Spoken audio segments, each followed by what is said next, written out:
कळतंय ओबीसी आरक्षण वाचवण्यासाठी त्यांची लढाई सुरू आहे। सरकार जाणीवपूर्वक या मराठा आणि ओबीसी आरक्षणाच्या संदर्भात निगर्जीपणा करते असो।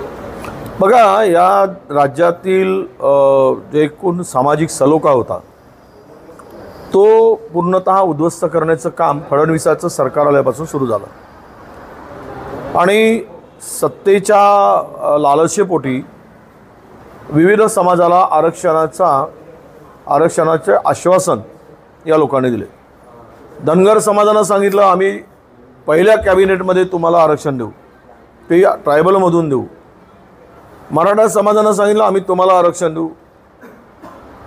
हे सगळी जी काही Maratha versus OBC, Dhangar versus tribal, ही सर्व सरकार पुरस्कृत लावलेली आग आहे असं मी मानतो। आणि या पुरोगामी राज्यामध्ये, फुले शाहू आंबेडकर साहेबांच्या राज्यामध्ये, छत्रपती शिवरायांच्या राज्यामध्ये कधी असा जातीय तणाव निर्माण झालेला नव्हता, आपापसात माणसं उभी झाली नव्हती। परंतु या सरकारच्या चुकीच्या धोरणामुळे आज ही परिस्थिती निर्माण झालेली आहे। आणि आमचे हाके उपोषणाला जे बसले त्यांचं मत असं आहे की आम्हाला लेखी स्वरूपात द्या, ओबीसीच्या आरक्षणाला धक्का लागणार नाही आणि ओबीसीचं आरक्षण कुठेही कमी होणार नाही। संविधानिक जे आरक्षण ओबीसीला मिळालं आहे त्याचं संरक्षण होईल। बरं, हेच मुख्यमंत्री म्हणत आहेत, हेच उपमुख्यमंत्री म्हणत आहेत, मग त्यांनी लेखी स्वरूपामध्ये 2 मंत्री पाठवा आणि ते लेखी त्यांना कळवा की तुमच्या मागण्या आम्ही मान्य करतो आणि उपोषण मागे घ्या। हे मी मुख्यमंत्र्यांना भेटलो, आपला बोललो, मी देवेंद्रजींना बोललो, एकनाथजी शिंदेंना बोललो की तुम्ही लगेच हे संपवा। पण केवळ हे गोष्टी करतात, बोलतात। आता काय आहे, आग लावता येते, विझवताना वेळ जातो। याने एका माचीसने आग लावून टाकली महाराष्ट्रात। मराठवाड्यामध्ये काही जिल्ह्यामध्ये ओबीसी आणि मराठामध्ये व्यवहार बंद झाले। जो समाज एकमेकांचा सुखदुःखाचा सोबती होता तो एकमेकाचा वैरी करण्याचं पाप या राज्यामध्ये या नालायक राज्यकर्त्यांनी केलेलं आहे। याचं पाप यांना भोगावं लागेल। स्वतःच्या स्वार्थासाठी, मताच्या पोळी शेकण्यासाठी कुठल्याही स्तराला जाऊन लोकांची फसवणूक करायची, हे जो काही करंटेपणा केला आहे हे फार यांना माफ करण्यासारखं नाही आहे। आणि म्हणून ओबीसी समाजामध्ये जी असुरक्षितता निर्माण झाली काही विषयावरून, तर हे सरकारचं काम आहे दोनही समाजाला न्याय देण्याची। जर तुम्ही भाषा करताय तर त्यांना न्याय द्या, दोघेही तुम्ही जाऊन आंदोलन सोडवा। आणि आंदोलन कोणत्याही समाजाचा माणूस करो, त्याच्यात सगळ्यांना समानच ते दिली पाहिजे, भूमिका स्वीकारली पाहिजे। ते कोणाचंही आंदोलन असो। मी जरांगे पाटलांच्या सुद्धा आंदोलनात गेलो होतो, उपोषण मंडपाला भेट दिली। आज मी हाकेंच्या जातो आहे कारण विरोधी पक्षनेता म्हणून आणि मी एक ओबीसी समाजाचा घटक म्हणून। दुसरीकडे जे बडे नेते आहेत, शरद पवार असतील, उद्धव ठाकरे असतील किंवा आणखी नेते हाकेंच्या भेटीला मात्र गेलेले दिसत नाही, जसं जरांगेंच्या भेटीला तत्परतेने गेले नाही। असं आहे, त्यांना देण्यासारखं काय आहे त्यांच्या हातात? उद्धवजी तर ठीक आहे, उद्धवजी गेले नाहीत काय। हे आंदोलन हाके आमचे लेखी स्वरूपात दिल्याशिवाय आंदोलन मागे घेण्यासाठी तयार नाही। एखादी ओबीसी चळवळीतला कार्यकर्ता स्वतःचं जीवाची पर्वा न करता आंदोलन करतो तर त्याचा जीव वाचवण्याची जबाबदारी कोणाची? सत्ताधाऱ्यांची। सत्ताधाऱ्यांनी पाऊल उचललं पाहिजेत। आम्ही विरोधकाकडेच का बोट दाखवतो? आम्ही जाऊन सात्वन करू, समजवू। पण त्यांना जर जे आपल्याला समाजाला जे काही त्यांची मागणी आहे ती पूर्ण करण्याचा अधिकार कोणाला आहे? आणि तुम्हीच लावली ना आग, लावली कोणी? बरं, मुख्यमंत्री सातत्याने म्हणतात ओबीसीचा करणार नाही। आणि दुसरीकडे ते काही जरांगे पाटलांना लेखी स्वरूपात दिला आहे, तेही पूर्तता करत नाही। म्हणजे दोघांनाही फिरवत राहायचा, मराठ्यांनाही फिरवायचा, ओबीसी नाही फिरवायचा, ह्यांचा भुईसपाट होईल या अशा पद्धतीमुळे। जरांगे म्हणतात की हे जे आरक्षणासाठी हाकेंची लढाई सुरू आहे ही सरकार पुरस्कृत आहे। आता मला माहीत नाही, सरकार पुरस्कृत असतील तर तो त्यांचा अधिकार आहे त्यांना बोलायचा, मी त्यावर अधिक काही बोलणार नाही। पण हाकेन हे ओबीसी चळवळीतले कार्यकर्ते होते, माझ्यासोबत काम करणारे कार्यकर्ते होते आणि मागासवर्गीय आयोगावर मीच त्यांची नेमणूक केली होती मंत्री असताना, ओबीसी मंत्री असताना। प्राध्यापक आहे, अभ्यासू आहे, समाजाच्या प्रश्नाची जाण आहे, म्हणून अशा अभ्यासू व्यक्तीला पुढे न्यावं म्हणून मी त्यांना त्या ठिकाणी नेमलेलं होतं. त्याला राजकीय पार्श्वभूमी फारशी नव्हती, ते कुठल्या काही राजकीय पक्षातही नव्हते आणि माझ्याही पक्षात नसतानासुद्धा एक सामाजिक जबाबदारीचा भान असलेला तरुण म्हणून त्यांना ती जबाबदारी आम्ही दिली होती. नीट परीक्षा निष्पक्ष झाल्याचा दावा शिक्षण मंत्री करत असताना आता मात्र ती रद्द केली. सरकारवर ही रद्द करण्याची नामुष्की आली. काय झालं, काय कळतं काय यांना? दिल्लीतल्या लोकांना, लोकांची माणसं फोडा, घर फोडा आणि शासकीय यंत्रणांचा वापर करून सत्ता मिळवा, याच्या पलीकडे यांचं डोकं चालतं काय? त्यांचंही चालत नाही ना राज्यातलंही चालत नाही. परवा हसन मुश्रीफच म्हणाले नीट परीक्षेमध्ये गोंधळ झाला आहे. सर्वोच्च न्यायालयाने सांगितलं आहे की 1% जरी त्यामध्ये काही आपल्याला डाऊट असेल तरी ते आमच्या पुढे आणा, आम्ही त्यावर निर्णय घेऊ. आणि स्पष्ट आहे या नीटमध्ये गोंधळ झाला आहे. काल एक बिहारच्या तरुणींचा एक व्हिडिओ व्हायरल होतो आहे. ती तरुणी सगळी कथा सांगते, ती व्यथा सांगते आपली, आणि ती रडत असताना आपल्याला सगळं पाहिलं. मी यापुढे कधीही ते डॉक्टर होण्याचं स्वप्न बघणार. उद्या नीटमध्ये जर गोंधळ झाला आणि मेरिटचे स्टुडंट डावलले, मेरिटचे विद्यार्थी डावलून जर डॉक्टर व्हायला लागले तर उद्या समाजाचं काय व्हायचं? उद्या हे भलतेच MBBS झाले तर रोगी तर पटापट मारायचंच काम करतील. यामध्ये नीटच्या एक्झाममध्ये दरवर्षी थोडासा काही बदल होतो. सरकारने जबाबदारी घेतली पाहिजे होती, त्या परीक्षा नीट करून घ्यायला पाहिजे होत्या. आता अनेकांची मागणी आहे की पूर्णच रद्द करा, त्यातून अनेकांची मतमतांतर आहेत. न्यायालयामध्ये मामला आहे. याच्या संदर्भात SIT स्थापित करा, SIT माध्यमातून सर्व चौकशी करा. बिहारमध्ये स्थापित झाली आहे, बिहारने सुरू केलं आहे, महाराष्ट्राने सुरू करावे आणि यामध्ये कुठलाही गोंधळ होणार नाही. कसले राज्यकर्ते फडतूस लेखाचे, साध्या पेपरचे परीक्षेचे पेपर फुटले जातात तरी त्यांच्या तळापर्यंत यांना जाता येत नाही आणि 10, 20, 25, 50 लाख रुपये घेऊन या रिक्रुटमध्ये पेपर फोडले जातात तरी हे झोपले आहेत. टेंडरतून पैसा टक्केवारी घेणं आणि त्यासाठी हे सगळी फळफळ करून सत्ता टिकवणं. गेल्या 5 महिन्यामध्ये एकट्या यवतमाळची जर परिस्थिती बघितली तर जवळपास 143 शेतकऱ्यांनी आत्महत्या केल्या. काय करतंय हे सरकार? बघा, बीड मराठवाड्यामध्ये 756 शेतकऱ्यांनी आत्महत्या केल्या आहेत मागच्या 6 महिन्यामध्ये. आकडा कुठेच येत नाही. दुष्काळाने शेतकरी होरपळला, अतिवृष्टीने गेला आहे. यावेळेस काही भागामध्ये गारपीट झाली, त्यामुळं फळबागांचं नुकसान झालं. 2022 1 रुपयाची मदत या शेतकऱ्यांना मिळाली नाही. पीक विम्याची सुद्धा पैसे मिळाले नाही. काही प्रमाणात बीडमध्ये मंत्र्यांच्या जवळच्या लोकांना त्याचा फायदा झाल्याची माहिती आहे, ते आम्ही काढू. परंतु महाराष्ट्रामध्ये सर्वदूर शेतीचं नुकसान झालं आणि यांचं लक्ष कुठे आहे शेतकऱ्याकडे? ते आपला ढोल पटपटवतात 2000 दिले म्हणून. अरे 400 रुपयाची DABची बॅग तुम्ही 1600 रुपयावर नेली. यावेळेस बियाणाची खतांचं बियाणाचा दर 38%, 35 ते 38% वाढला आहे. सबसिडी खतावरची उठवली, सगळ्या खतावरचे दर वाढलेत, गगनाला मिळाले. डिझेल पेट्रोलमुळं शेतकऱ्यांना शेती करताना जे नांगरणीचा तो खर्च आहे, वाहतुकीचा तो वाढला. आणि 2013मध्ये जे सोयाबीनचे दर होते ते दर आत्ता शेतकऱ्याला मिळत आहे. कापसाचे दर 2014ला जे होते 13-14ला ते आत्ता दिलं जात आहे आणि हमी भावाच्या थापा मारतात. हे फसवणूक आहे, हे शुद्ध पिळवणूक आहे शेतकऱ्यांची. यांना काही देणं घेणं नाही. अदानी आणि अंबानीला पोसायचा एवढंच एक धोरण या सरकारचं आहे. बाकी मेले काय गेले काय. केंद्र सरकारने मंजुरी दिली आहे, काँग्रेसची काय भूमिका? नाही, आमचा त्याला पूर्वी विरोध राहिलेला आहे. आदिवासींच्या जमिनी उद्ध्वस्त करून वाढवणला परवानगी देणं आणि आदिवासींना वाऱ्यावर सोडणं, आणि ती का तो बंधारा होतो आहे तर तो बंधारा अदानीच्या फायद्यासाठी होतो आहे, त्याला अदानीच्या जेटीसाठी होतो आहे. हे त्यामुळं आदिवासींना संपवा आणि अदानीला पोसा. जे वाटेल ते करा, ते अदानीसाठी करा, एकमेव धोरण आहे. त्यामुळे त्याला आमचा विरोध कायम आहे. शक्तीपीठ महामार्गाचं कुठेतरी रद्द करण्यात आल्याचं कळतं आहे. अरे पैसे खाण्यासाठी धंदा आहे. समृद्धीमध्ये काय केलं आहे? 12%, 14% पैसे खालेत. सगळ्यांनी 2-2, 3-3 हजार कोटी रुपये दोन पक्षांनी वाटून घेतले. त्यावेळेस त्यांच्या प्रमुख ते आत्ताचे आहेत बसलेले सत्तेतले, तो पहिले नंतर मुख्य, नंतर मुख्य, आता या दोघांचाच गोंधळ आहे तो. आता हे पुन्हा करायचं, पुन्हा 10-12% लाटायचे, हाच धंदा आहे. शेतकऱ्याचं जर 4000 हेक्टर जमिनी जात असतील आणि शेतकऱ्याला उद्ध्वस्त होताना, आणि पॅरलल रस्ता आहे, त्याला तुम्ही जो आत्ता एक्झिस्टिंग रस्ता आहे त्या रस्त्याला वाइंडिंग करा, मोठा करा, त्याचं 3 लाईन करा, 4 लेन करा, वाढवा ना.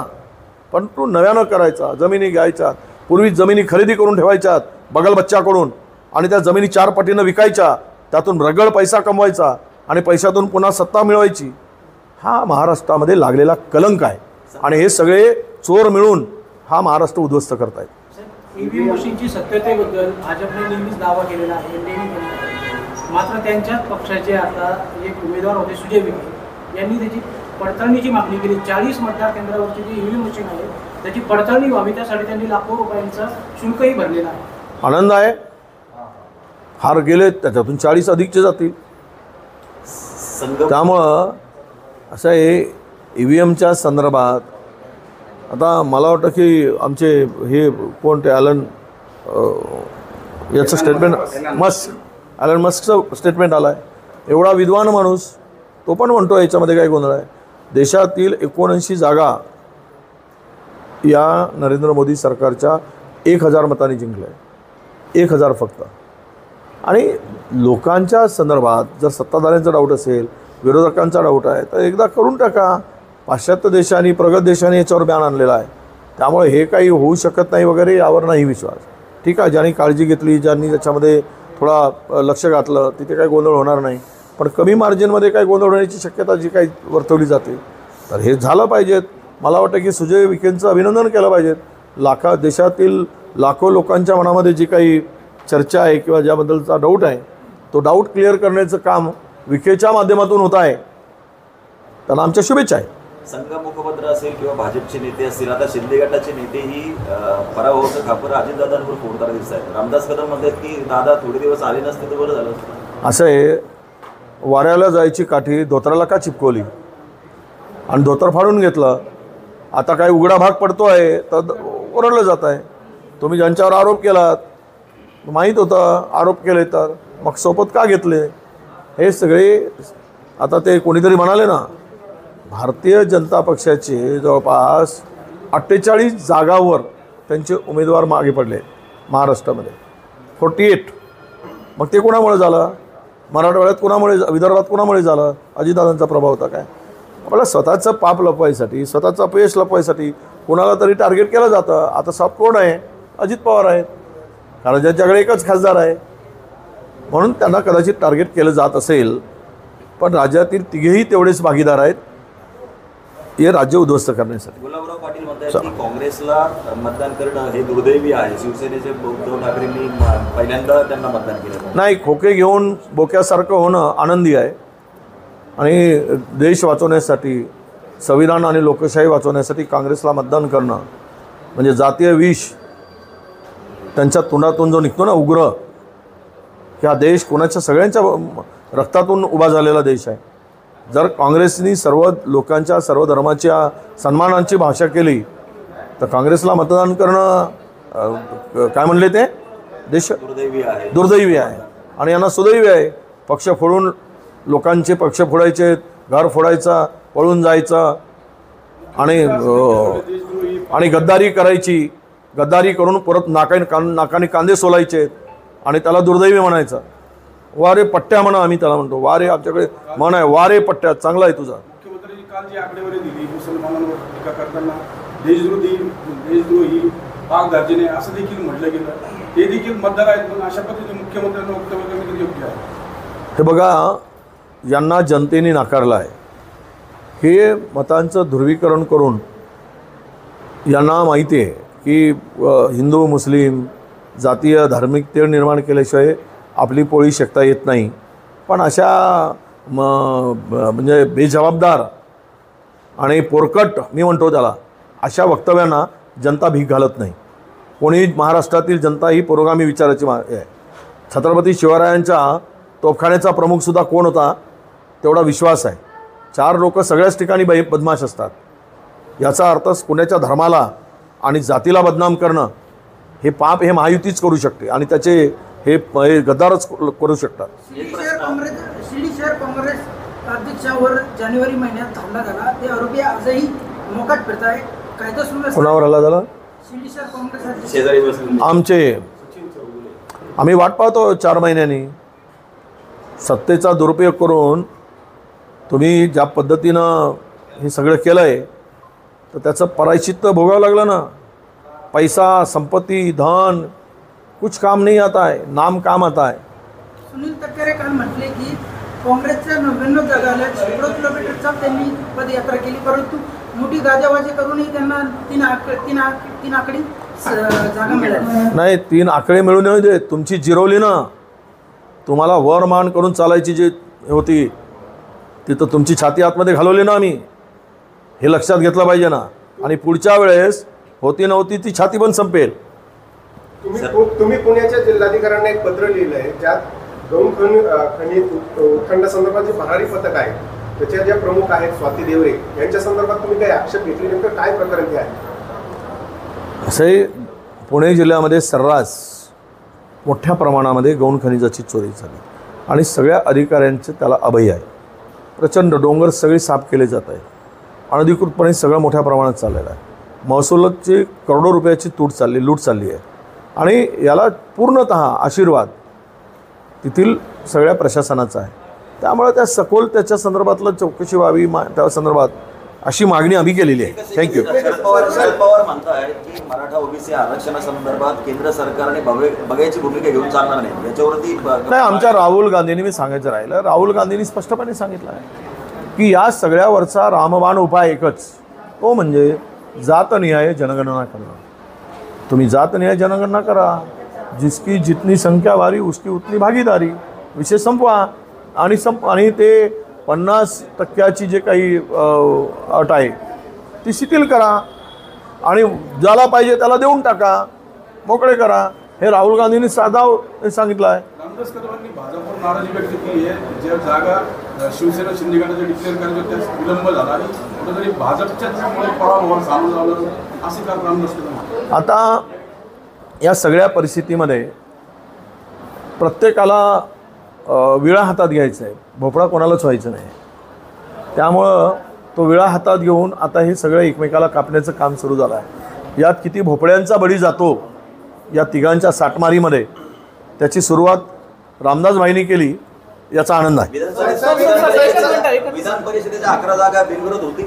काँग्रेसचं काय? बघा, आम्ही म्हणण्यापेक्षा चर्चा आमची सुरू आहे आणि सत्ताधारीची त्यामध्ये संख्यानुसार जर तयारी असेल तर आम्ही त्यामध्ये अनपोज व्हावीत अशी आमची इच्छा आहे. तुम्ही पुण्यात जरी स्वाती देवरेंची चौकशीची मागणी केली असली तरी तिची कारवाई आहे किंवा पथकाची जी कारवाई आहे ती गोपनीय आहे. त्यामुळे ना प्रशासन माहिती देण्यास त्या ठिकाणी मला माहीत आहे, त्या संदर्भात लक्ष आहे. मी असेंब्लीमध्ये हा प्रश्न उपस्थित करेल आणि इथे जे काही छुपाछुपी चालली आहे ते लपवण्याचं जे काही चाललं आहे त्यावर मी नक्की प्रकाश टाकणार आहे. गिरीश महाजन म्हणताय की सगळे सोयऱ्याचा कायदा टिकणार नाही. मग गेल्या 2 वर्षापासून मराठा समाजाला फक्त झुलवत ठेवलं आहे. म्हणूनच मराठा समाजांना झुलवत ठेवण्याचं काम 14 पासून सुरू झालं. जे होऊ शकत नाही ते त्यांना आश्वासन दिलं. समाजामध्ये त्यामुळं रोष निर्माण झाला आणि तुम्ही कायद्याचा अभ्यास करून कुठलाही निर्णय घ्यायला पाहिजे होता. भावनेच्या भरात होत नाही आणि तो घेतलेले निर्णय असतील तर उद्या टिकणार नसतील, गिरीश म्हणतात त्याप्रमाणे, तर मग लेखी स्वरूपात कशाला दिला, कशाला समजूत काढली? हे सर्व काही तुम्ही करताय. यांना फिरवा-फिरवी, त्यांची बनवा-बनवी, हे ते चाललं आहे. या 2 समाजामध्ये जे आज तेढ निर्माण झाली त्याला जबाबदार महायुतीचं महापाप आहे. 10% आरक्षण जे दिलं गेलं झाल्यानंतर मराठा समाजाला आरक्षण मिळणार आहे का? असं आहे, आम्ही मराठा समाजाच्या हक्कासाठी, त्यांच्या संरक्षणासाठी, त्यांच्या आरक्षणासाठी आम्ही कधीही आमचा विरोध नव्हता आणि पुढे असण्याचं काही कारण नाही. संस्थांच्या सीओना भेटले आहात काही चर्चा केली. हार प्रसाद जाऊ दिलं जात नाही ते. त्यांना ते हायकोर्टात काही प्रकरण आहे असं त्यांनी सांगितलं. पण मला वाटतं की शेतकऱ्यांचं प्रचंड नुकसान होतं. जवळपास 260 हेक्टरवर असलेली फुलबागांची शेती जी आहे तेथील शेतकरी, त्याच्यावर अवलंबून असलेली माणसं, कामगार आणि विक्रेते, असा, कारण या बाबांच्या या शिर्डीमुळे हजारो कुटुंब, लाखो कुटुंब यावर निर्भर आहेत. त्यांचा रोजीरोटी आणि त्यांचं कुटुंब घर चालतो आहे. अशा वेळेस शेतकऱ्यांच्या संदर्भात विचार करून कामगारात जिथे काम करणाऱ्या कामगारांचा, छोटे मोठे किरकोळ दुकानदार आहेत त्यांचा विचार करून हे सुरू करावं अशी त्यांना मी सूचना केलेली आहे. ते म्हणले की आम्ही कोर्टाचं हायकोर्टाचं काय निकाल आहे ते सगळा अभ्यास करतो आणि यावर आम्हाला कळवतो. थँक्यू.